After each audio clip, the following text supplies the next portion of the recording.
Microphone check, 1, 2, what is this? It's the 5'7" assassin in the podcast business. I am your host, Rohan Patra, the rap music plug at your service.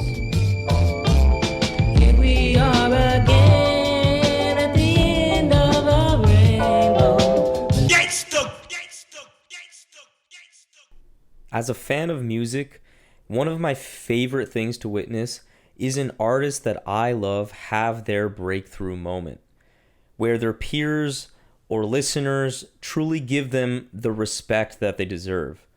For BLOODBLIXING and his latest album, NBA STREETZ GANGSTA EDITION, it was a little bit of both, with a feature list running the gamut from the likes of Rahiem Supreme, Defcee, Vic Spencer, Suede, and motherfucking Billy Woods. It is clear that other fellow great artists in the game are beginning to recognize BLOODBLIXING's talent. Couple that with a fan response that has never felt this positive as it has with this latest record, NBA STREETZ is surely a milestone achievement in BLOODBLIXING's career. And in my opinion, this album is the definitive BLOODBLIXING experience, which is why I am so pleased to have him rejoin the show as the first repeat guest we've ever had, deep diving into this record in the second installment of the Album Alchemy series. The Rap Music Plug podcast presented by QLC TV is the remedy to the I don't have anything good to listen to problem. Through in-depth album and song reviews, as well as artist interviews and general rap commentary sprinkled in between on all of what the mainstream and underground rap scenes have to offer, this is your one-stop shop to knowing what to add to your queue, play next, or pop into your record player. Welcome to the show. How's it going, BLOODBLIXING? How you doing today? Doing good. What's up, man? I'm fucking so pumped to talk about this record. I have told everybody about this. All the patrons. I pushed this record so much you don't even know. And I want to get into it starting with the NBA, the basketball aspect of it, because I found you dropped this. What was the exact day you dropped this? It was like a couple days or the day of the finals, right before the finals. I think it was June 3rd. Yeah. So it was super close to the beginning of the finals, and I'm curious. Well, first I'll just say I legit have to credit you, like literally you and this album, for fully getting me into the NBA, because I always liked the NBA. I've been following the sports shows for years, but I rarely watched much until the playoffs. But it was like a perfect storm of I fuck with the Warriors. I like Curry. He was gonna get in the finals. It was like a great matchup, and then this album dropped, and it's I put money too on the Warriors. I put Warriors in 6, and I won it. So I'm fucking hyped. And Curry was giving us 30, as you said in the lyrics. It was a perfect storm. So I'm wondering, did the timing of the NBA Finals play a role in you releasing it at that time? I'm gonna be real. It's a no. Really? Nah, I was trying to drop it in at the beginning of the playoffs. But Mr. Woods was, on tour, and I was waiting on him. So, and it just so happened when he sent it, it was around the time of the finals, and I was like, fuck it, let's release it now. And I released it, and then it just so happened to be around the finals and shit. I didn't even know the finals was going on. I did a little bit, but I knew the playoffs. I knew I wanted during the playoffs. Yeah. And I think there's the timing worked out. Yeah, if it were in the playoffs, I think it would have had a similar effect for sure. But especially you're in a Celtics uniform, perfect timing for the Warriors. I didn't even keep that. Hold up. Yeah. It would have been amazing if it was the Warriors. That would have been fucking fucked up, but yeah. Yo, if we won, that would have been crazy, man. Yeah. That was fine. And one thing I found really remarkable on the topic of the basketball aspect is that this was a theme that really was carried out in every verse. And since there's a bunch of features on it, that was the thing that really was impressive to me. I was like, damn, all the features are repping this theme too, which is pretty fucking hard to do. So why did you want to make this album built around the theme of basketball? And why do you love ball so much generally. Pause. But but at the time I just bought an Xbox, like a regular Xbox, and I just remember like loving NBA Street 2. Like that's the greatest like sports game of like all time, bro. I don't care what anybody says. So I just remember like the nostalgia of that game and how that game made me feel. How the game had like nothing but hip hop tracks and all that shit. So I was like, yo, I gotta dedicate something to this game that had a lot to do with my childhood and shit. I used to play that game to like the disc from scratch, like no lie, and like so. I just wanted to make an album with a theme, and I wanted the theme to be basketball, and I also the cover. I was listening to a lot of Waka Flocka at the time, and he had Do Flocka Rant, LeBron Flocka James, and I remember all them old mixtape covers from like the early 2010s, and I was like, I wanna do something like that. And so I hit up Danny, and I think the photoshopping was done by Lee Cologne, and the cover was done by Trey. So, and that's just came together with the classic cover. I love that shit.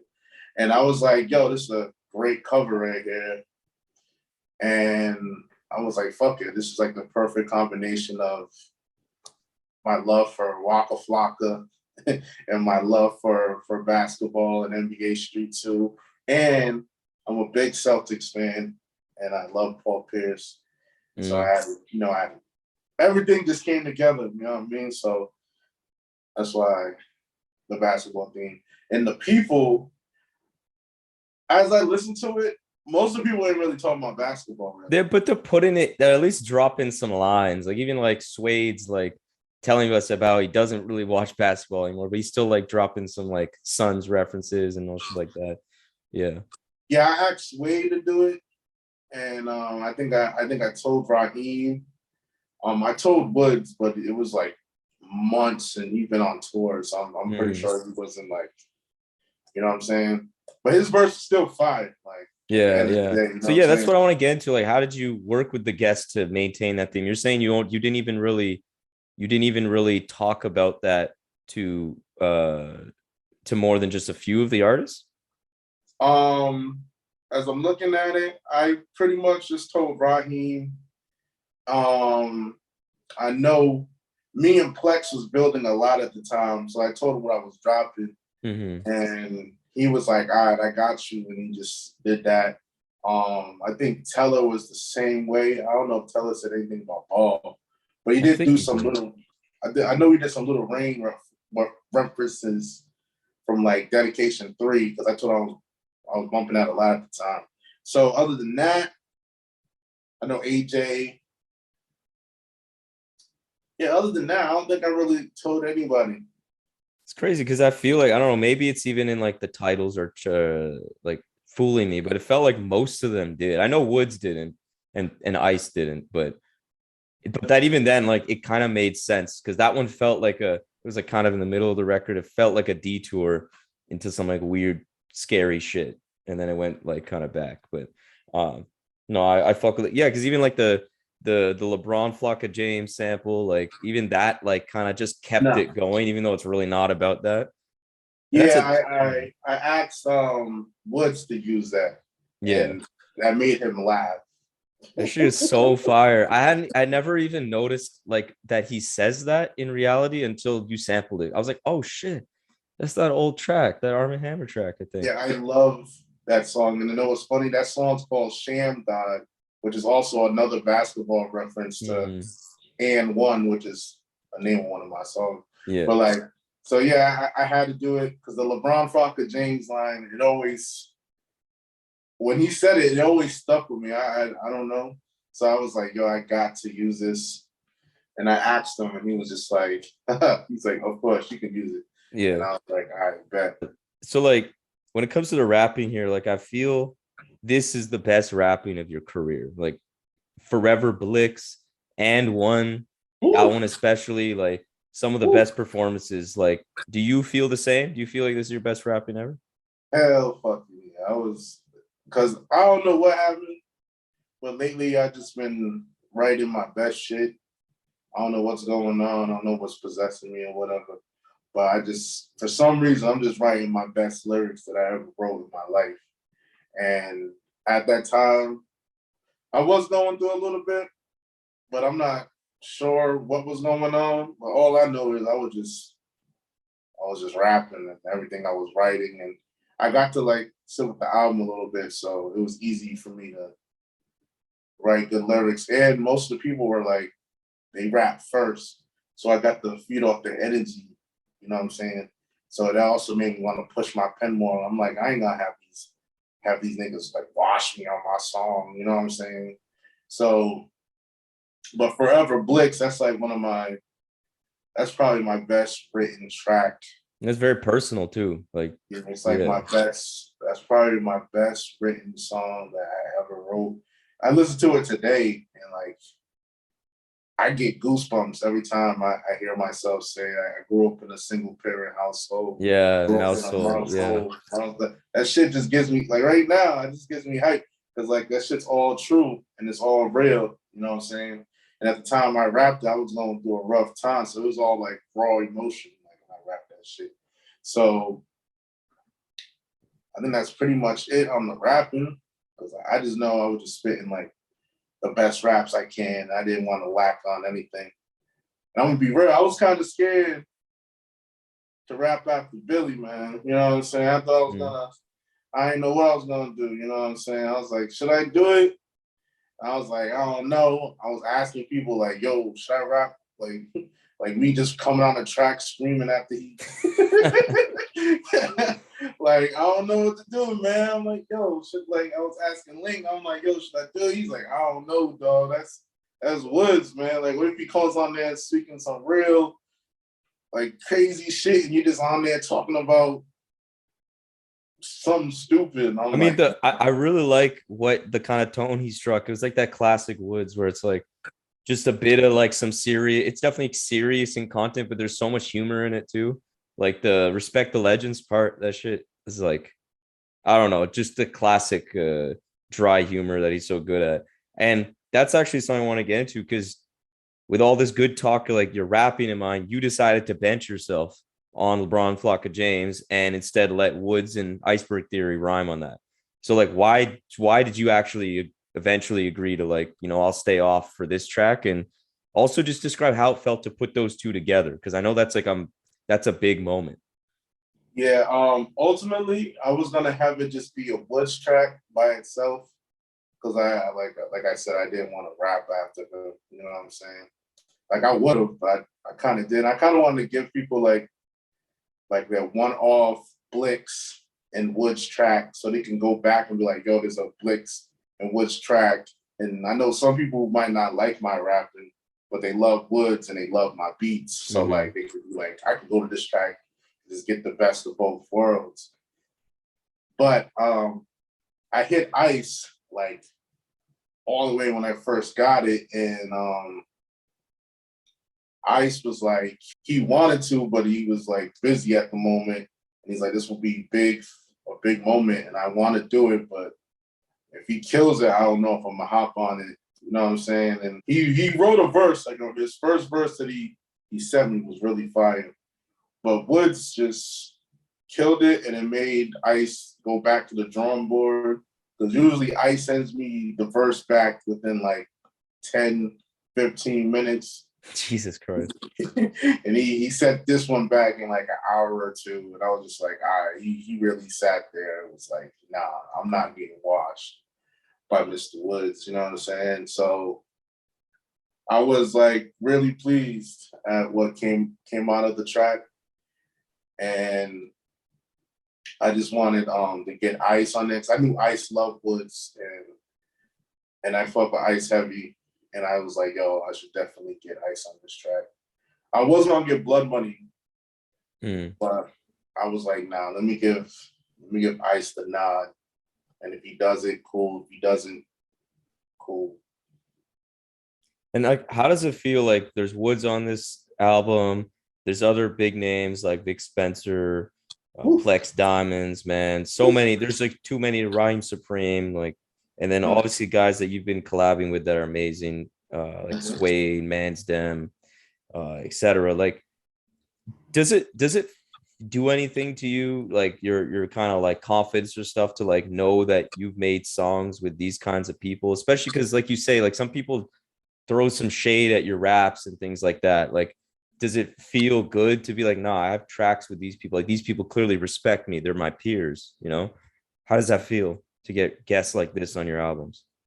Feels amazing. It feels like a sense of like finality. Like, yo, I finally got these type of people on like my record. Like I can go back to my song and be like, yo, I got Vic Spencer. Yo, I got Woods. I got Ice. I got Rahiem Supreme. I got Big Flowers. I got Defcee. I got Plex. I got all these people on one tape on nothing but my beats. So, and I'm rapping with them, except Woods, but I'm rapping with them. So they respect my rapping to some degree. Yeah. You know what I'm saying? So, and of course, people love my beats, but like, it just felt amazing. Like when I first heard Woods rap, I was like, I could have shed a tear at that moment. You know what I'm saying? I remember that moment vividly. Like I was on the phone with a shorty, the verse came through. I'm like, hey, yo, his verse came. I got to hang up. You know what I'm saying? I was like, I got to go. She's like, yeah, I understand. Like, and I went straight to work. You know what I'm saying? So it was just really big. Same with Vic. I was trying to work with Vic in 21, but that didn't work out. And he told me he got me whenever I get like a good track. And I sent him that beat, and he was like, hell yeah, I'm on that shit heavily. And everything, all the features on here all came together like organically. You know what I'm saying? None of it was forced. None of it was pushed. Everything happened when it's supposed to happen, when it happened. And that's what I love about this tape. None of this shit was like, everything was effortless. Nothing was pushy. Nothing was like, yo, like, come on, there's a deadline. I didn't really have a deadline for this track, for this tape. Yeah, did you find like the extra time you gave this one? Because I mean, you've been pretty prolific over the last couple of years, but this one you had a bit of a gap between your last kind of full length. Did you feel like that was something you're going to continue doing to try to give yourself more time? Yeah, for the most part, it was because of Mr. Woods, but because I was waiting on him, the album was done for like months. But what that gave me, it gave me time to sit on it, to add extra shit, like to end of New York shit, like Well, the that was a end of great that. touch. Great Yeah, touch. that was just gonna end on me rapping, or like the beat was just gonna fade out or something. But I was like, you know what? Let me add a new touch to this, so it could be like crazy, some left field that people won't even see coming. Like, who the fuck was gonna hear like Swiss beats? Like, who the fuck is gonna hear Swiss beats just come out of nowhere rapping? And that's another thing. So like everything I do, for the most part, is like straight nostalgia. You know what I'm saying? Yeah. Everything I'm like a nostalgia goon. Like anything that's nostalgic, I'm on it. You know what I'm saying? And I love that song, New York shit. Man, that's funny. You actually probably got that's probably like the best Swiss Beats contribution to a song I can remember. A lot of times people aren't the biggest fans of his fucking shit, but that was like that actually got me hyped. Like that was a great little addition. And on that topic of nostalgia, like this album, I feel like it has like the trademarks, got those like big blown out drums, like the loudness, the things that you've like been a king of, but this one really jumps around like a ton of different styles. Like you got the like bang feels like golden age feel, like LeBron Flocka James is just like futuristic spacey shit, psychedelic soul on Turn You On. Like I could go on and on, but the main thing I'm wondering is like, did you make this album with that in mind? Like I want to showcase everything I can do as a producer, like not just one thing, like all of it. Yeah, this is pretty much like my come out party. You know what I'm saying? So I'm like, if I'm gonna have all these big names, what I'm gonna do what I've been doing, I'm gonna do like, what's it called? What's that album? My Beautiful Dark Twisted Fantasy. You know what I'm saying? Like he had every sound from his first Yes, 4 albums. that's exactly what I think You know about what with I'm this saying? record. So I Yeah. was like, yo, I'm gonna incorporate everything on this. You know what I'm saying? And I'm gonna be real. I'm a let off a missile here. The first 4 tracks, I styled the first 4 tracks off of Call Me If You Get Lost. If you think about it, what's the first track? It's like Soul Baudelaire, then it's Corso, then it's Lemonhead, then it's What's Your Name. And if you look at mine, it Oh goes shit. Yeah. What's my name is like the turn you on. Yeah. And yeah. So like but I wanted to showcase as many different sounds at once. Like if you listen to Bang, like you said, it's like golden era. It's like African Bambaataa. Then like the second track is like the samples is going all crazy. Then the third track is like some trap drums with some congos and like strings and horns with Jackie Scan going crazy. And then like the next track is like an R&B ballad, and it's just like boom, boom, boom, boom, and you're just like, what the fuck? And then like it just keeps going. You know what I'm saying? Yeah. Every track is just different. Like for me, For Sale is my favorite track, my man. Like oh yeah, I was gonna ask you what your favorite track is. That one's definitely could be mine. I don't know if I have a perfect, because yeah, as I say, man, it's hard to pick a perfect track. Perfect favorite track on this album, because it's just, yeah, like there's, if I'm in the mood for like an R&B shit, that Turn You On, that's shit. Like, because you did the project with the Hoobie Jazz, which was great. This though is like, because she's on that song again, Turn You On, like this is the best thing you guys have made. And like Link Lone is like, was a great addition. Like he's one of the smoothest rappers out. So like, fuck, yeah, that Link song was is really happy amazing. to hop on it. Yeah, Link was really happy to hop on it.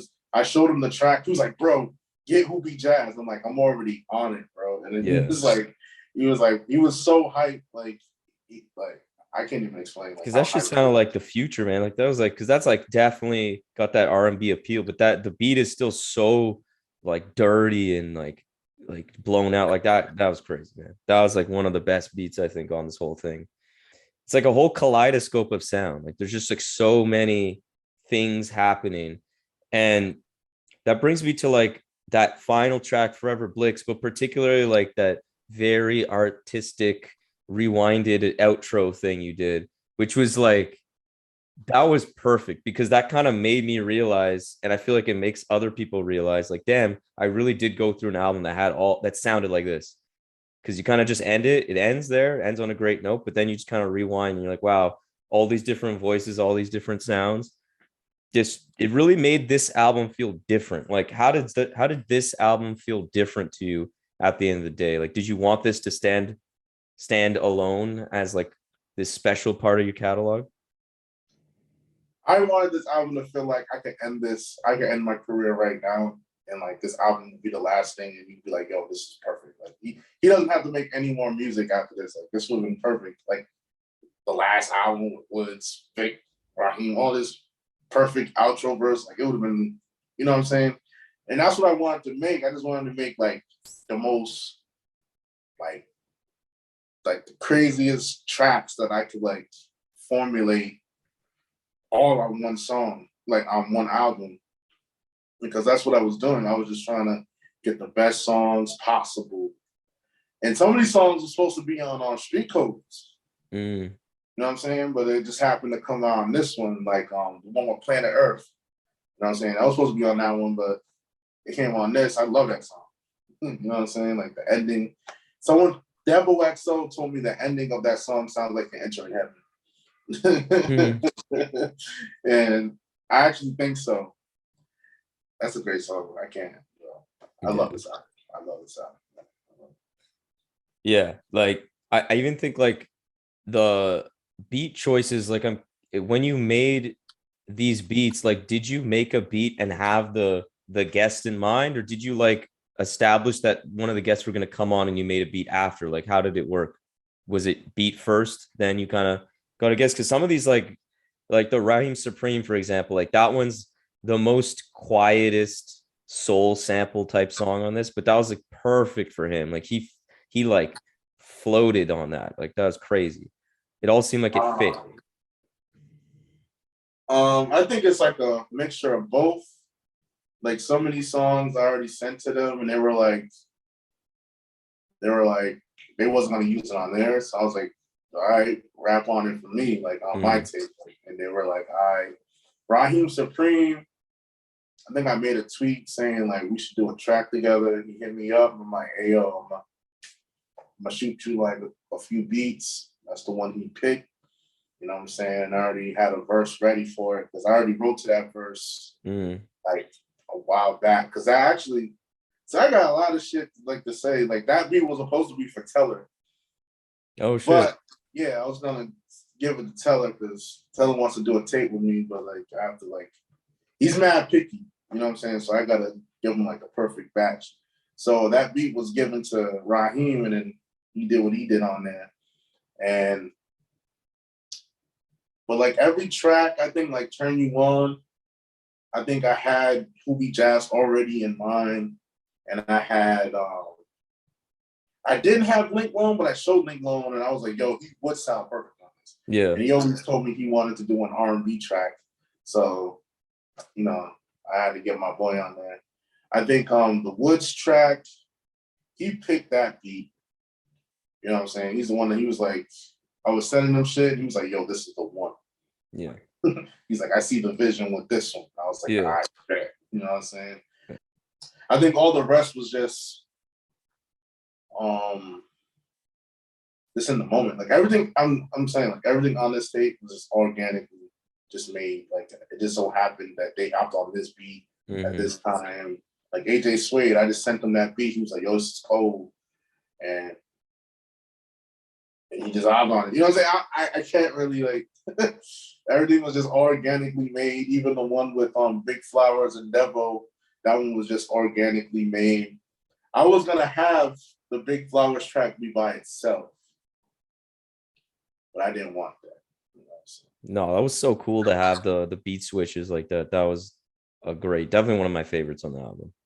Yeah, I like the first beat's cold, but the second beat is like some b-boy shit. You know and like it was sick. I don't know. This album is amazing. yeah, definitely is. Yeah, so yeah, I just really need everybody to check this record out. And before we end this, though, I want to talk about what you have upcoming next. If you heard my mixtape, you know. But if you haven't, I have Big Homicide. That's the next tape on the way. That's a really, I don't know what to say. It's just, it sounds like you want to punch your babies, bro. Like, nice. You want to punch a bunch of babies. The beats is cold. You know what I'm saying? I got like some new names, some old, of course. Other than that, I'll say like I got Hoobie Jazz Part 2. Nice. You know, that's coming on the way. But for the foreseeable future, unless it happens magically, those are 2 planned albums right now. Other than that, I don't think I have anything else in mind at the moment. Yeah, you got that Teller. You gotta make that happen, though. You gotta make that. Oh happen. yeah, he's been asked. There's a few artists. Everybody always asking. It's all about organic. If it's not organically made, then it's not going to happen. Like if it's not organically happening, if I don't feel your energy of you wanting to work, then it's probably not going to happen. You know what I'm saying? So whenever me and Teller get on the same wavelength, it's going to happen. You know what I'm saying? Like I want to do another tape with AJ. Yeah, I was gonna say that was another one. That's another one. Yeah, but like me and him are like different wavelengths right now. You know what I'm saying? So he's doing at his own speed. And like I said, whenever we collide, it's gonna be like a crater. You know what I'm saying? It's gonna be crazy. I'm probably because like I think now at this point, I think I'll probably be more with like building each album. You know what I'm saying? Rather than just sending beats, like actually like make it a bit more like, so thought out like that. Yeah, so I think projects now will be more like world building versus me just microwaving it. Like I did it 2021. I was just dropping like crazy, like So I think like from here on out, everything is gonna be world building. No, there's gonna be no sporadic drops like that anymore. Cause like I don't know, I like this little anticipation with me dropping it, not knowing what's gonna happen, but I know people gonna love it.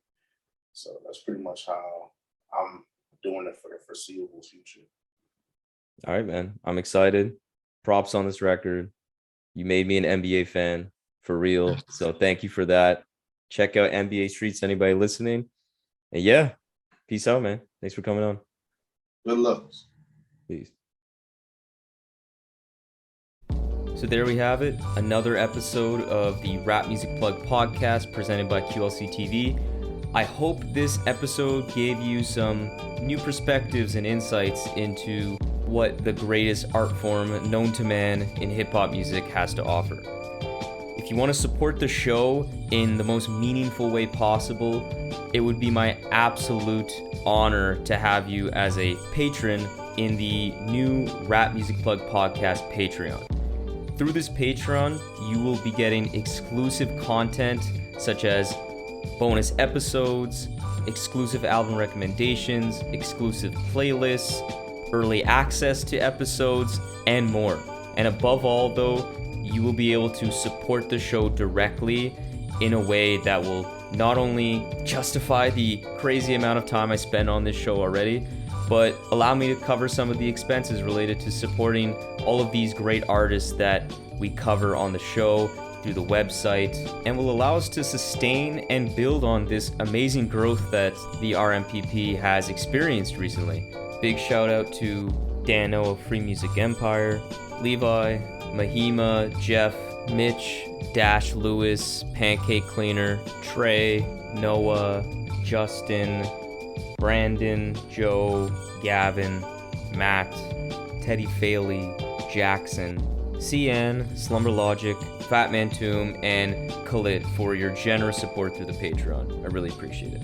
So if you have any questions about any of the Patreon stuff, or just want to keep tabs on the show, interact with me on rap music and all the great stuff that we can talk about, follow me on Twitter and Instagram at rapmusicplugpod, or shoot me an email at qlctv.podcast@gmail.com. You can also rate and review the show on Apple Podcasts and subscribe on YouTube and Spotify as well. But that's enough self-promotion for this episode. I hope you enjoyed it. Peace.